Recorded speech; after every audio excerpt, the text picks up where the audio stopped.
I, for one, do not recognize the person who was inaugurated as the President of Tanzania.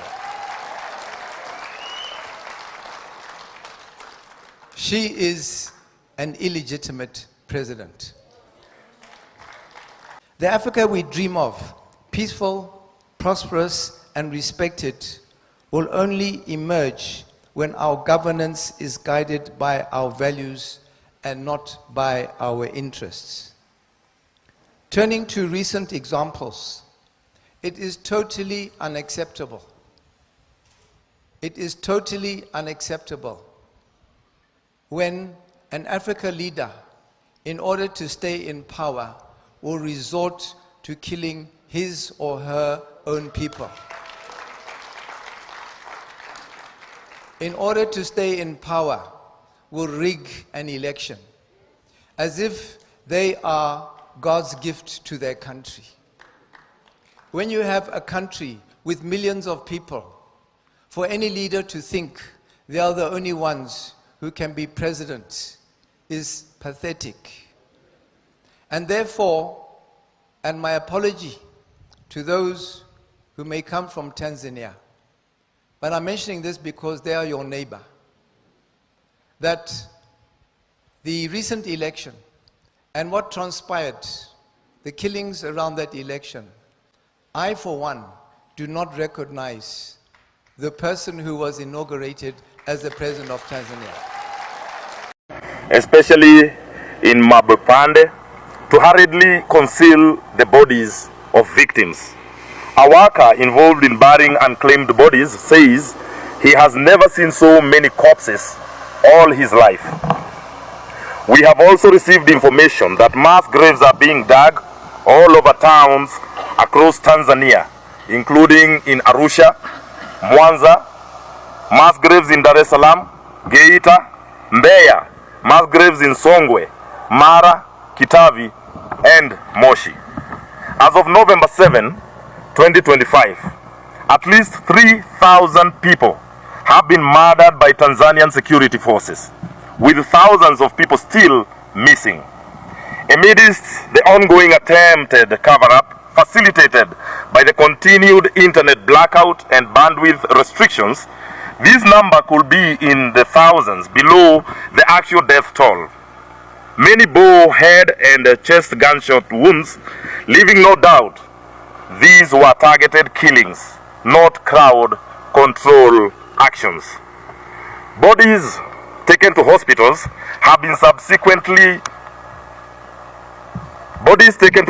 have subsequently been collected by security agents, removed from morgues, and quietly disposed of. Hospitals are being heavily guarded by Tanzanian and foreign security agents, preventing access, confiscating all phones from doctors, nurses, family members, and those in critical condition, as well as deleting any photos and videos. We have also been informed that doctors and nurses are being given orders to maliza those who were in critical care from gunshot wounds. We believe that at least 2,000 missing bodies reported by families are among those being buried in these mass graves. Suluhu's regime is also allegedly running an incinerator outside of Dar es Salaam in Pwani region, where many innocent souls' bodies are being incinerated in a further attempt to destroy evidence. A specialized paramilitary unit is working alongside the police to execute these war crimes and crimes against humanity and suppress documentation. Families seeking to identify or collect bodies of their loved ones have been harassed, intimidated, and even arrested. Hospitals have refused to disclose information. Hundreds of relatives are currently behind bars across police stations in Central Police Station, among others, across the region, simply for asking the whereabouts of their missing loved ones, and if dead, demanding the right to bury their kin. This has been a harrowing ordeal, compounded by state engineering, grieving, where families have been denied the opportunity to bury their loved ones in a deliberate tactic to terrorize entire Tanzanian communities. Thank you. Let's continue. We have established credible indications that the illegal military-grade weapons being used to murder Tanzanians were imported by Abdullah Meir Suluhu son. Natoa pole kwa familia zote zilizopoteza wapendwa wao. Let me tell you, there's no way Suluhu will finish 5 years. Mark that somewhere in your. There's no way she will finish 5 years. You see, there's Uganda. There is Kenya. Yes, there is. is Tanzania. Oh, yeah. Each of them has their history. We have had a history of struggle. And we are used to these struggles. And incremental achievements, we achieve, we lose, we go back, we gain. We have a new constitution and all that. And we can talk a lot. But we are nowhere near Tanzania. Tanzania have grown up within an environment of what you can call clean politics. Katika misingi pia ya ujamaa, misingi ya utu. Human beings are supposed to be human beings. Values. You know, Tanzania, people give example, naomba ndugu tuandamane kwa kituo cha polisi. Somebody is arresting you, but very politely so. So they are so used to that.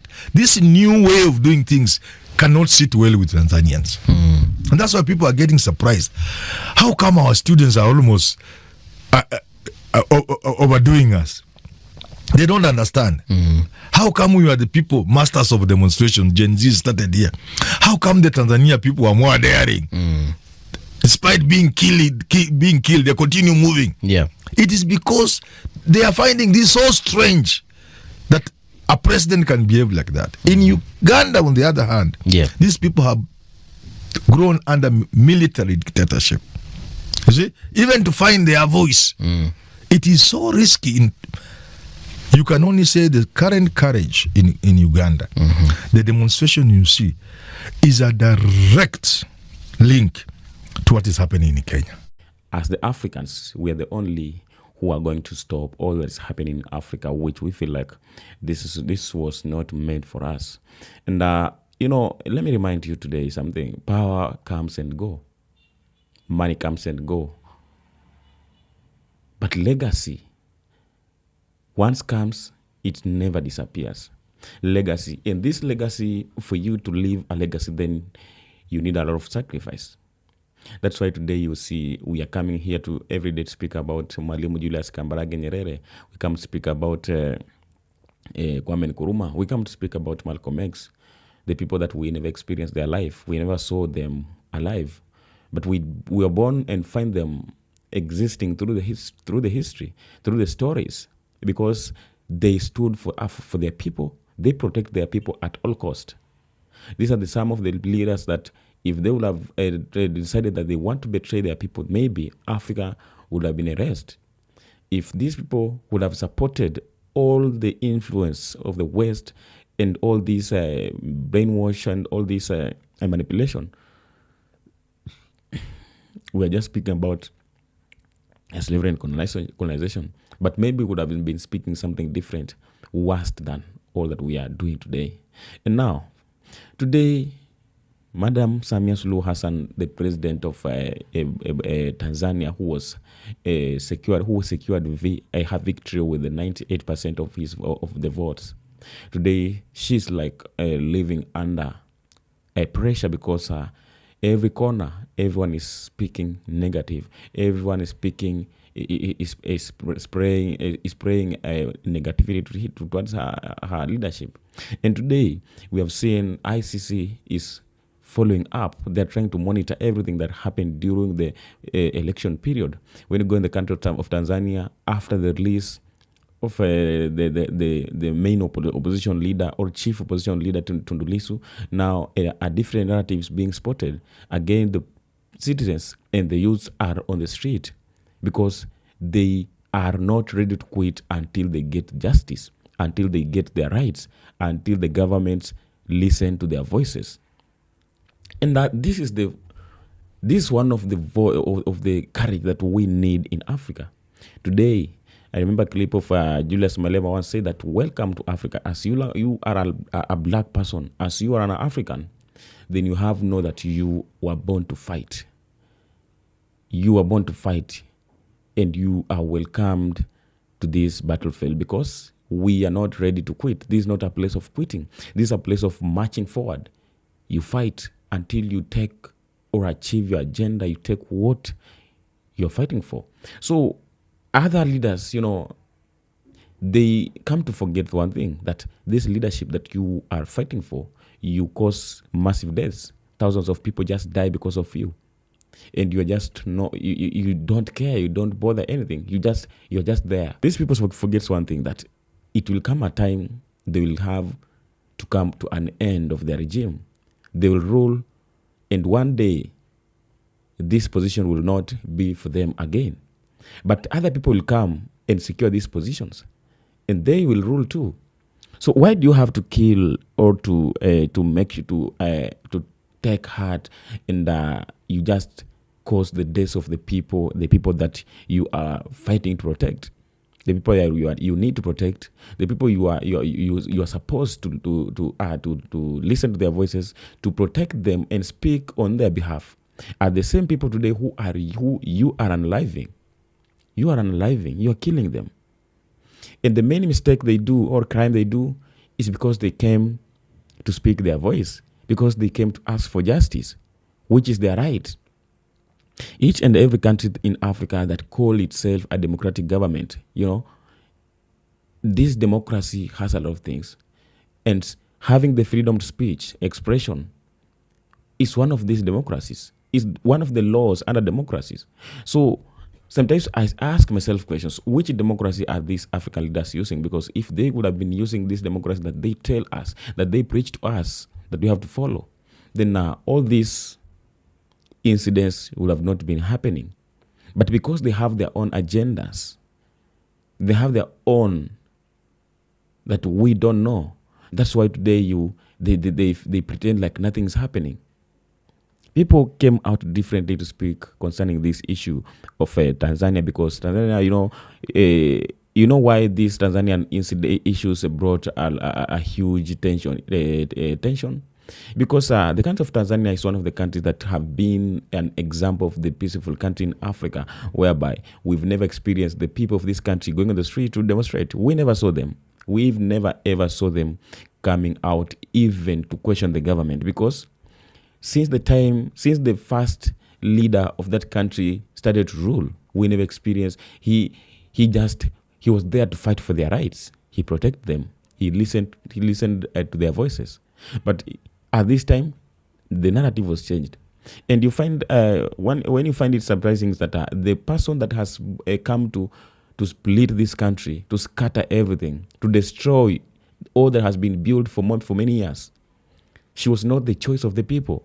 She was not even planned that one day maybe she can come to be the leader of this country. But it happened because of her predecessor passing on, and us as deputy, which forced the country or the government to allow her to come and occupy this position, so that when the time comes, then the people will have to make their own choices. And again, this is the same person that today has come out, and now she need to take the government, either you like it or not, whether you want her or not, whether you love, you vote her, or you vote against. It's in your own. But what she knows is that the country belongs to her, and she's the one that's supposed to rule this country, and no one or nobody can come and question her. So all that is happening today in Africa, I said that you have to stop this. And this will be stopped by we as the youths, as the current generation, as the citizens and the black people of Africa, because a lot of damages were created here by colonizers. A lot of damages were created here, which today is still affecting the land of Africa. And these people left Africa. They left Africa under the governance of the Africa themselves. But Africans themselves, they have shown an interest of failing, not being able to govern their own people, to govern African countries.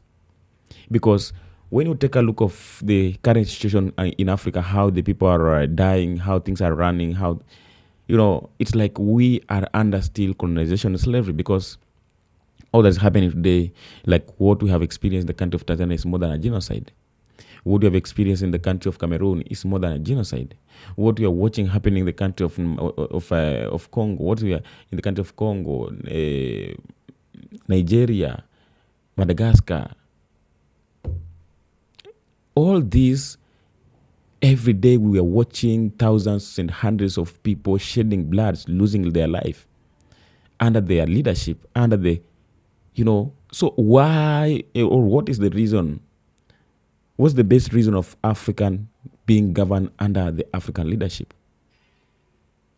So it has come to the point where we feel like it's better the government or the militaries take over the countries. It's better we live under the military rule ways than living under these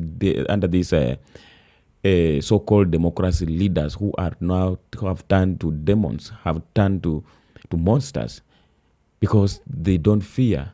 They are here to take the lives of the people. They are people that they are supposed to be protecting, because we voted for you to go and present us, protect us, listen to our voices. But we never voted for you so that you can come and still continue taking our life, because this is not what we were expecting. All that the African leaders forget is that the former colonizers played a huge part when they left Africa. They left Africa in a pending situation whereby they knew very well that we must need them. They knew well that in a situation that they put us in, we can no longer be able to stabilize ourselves. We can't survive well until we awake. But when we keep just living and pretending like everything is okay, then there is nothing that can change. That's why you see today in Africa, a democracy, a political issues has become a scandal, has become like a business. So all these politicians are not there to protect their people or to deliver their people, but they are there to enrich themselves. They are on their businesses. That's why you see, once a leader has taken over the government, it becomes his or her own private property. It becomes his or her own business. He or she is not ready to give it up. It's not ready to hand over. It's not ready to cooperate or to listen to anybody. He or she, you find that he makes his or her own decision at any time that he or she wants. So we are living like squatters in our lands, in our countries. Some of us don't even lack the access to our own resources and richness. Yet we called ourselves the freedom countries, democratic countries, and independent countries. This has been much more than a joke, and this has to stop, because and now we as Africans who know at this time, we're just watching over to the institutions and the bodies like ICC, like UN, to know how, or to see how they're going to respond to this current situation that has happened in the country of Tanzania, because at this time, this country is still mourning massive people who were killed, buried, and some are still missing, some were abducted, some were jailed, just because they came out to speak their voice, demanding their freedom and justice. This is not right. This is not right. There's people who caused all this in Africa, who brought these borders, which is causing all these things to happen. They celebrate whenever they see Africa in this kind of situation, because that is what they were expecting to happen.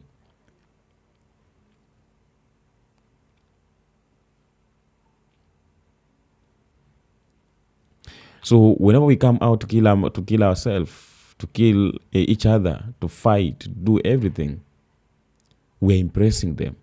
And that is what was their target. So let's wake up, Africa, and do the needful, do the necessarily, because we are out of time. we are out of time and we have to complete this that we started. So if you are new here, kindly, if this is the first time the Black History, kindly leave a comment, share, subscribe, so that we can keep on coming each and every day to speak something concerning Africa and how we as Africans need the best Africa, and how we may like to put our African continent in our way, or our own position that we feel like we will be safe under the current or the government that will come after this greedy and useless governments. Until next time we come to the same. Thank you very much for being here. I appreciate your support because you are doing great. Na shukuru sana na Mungu awabariki. May God bless you and be blessed wherever you're from.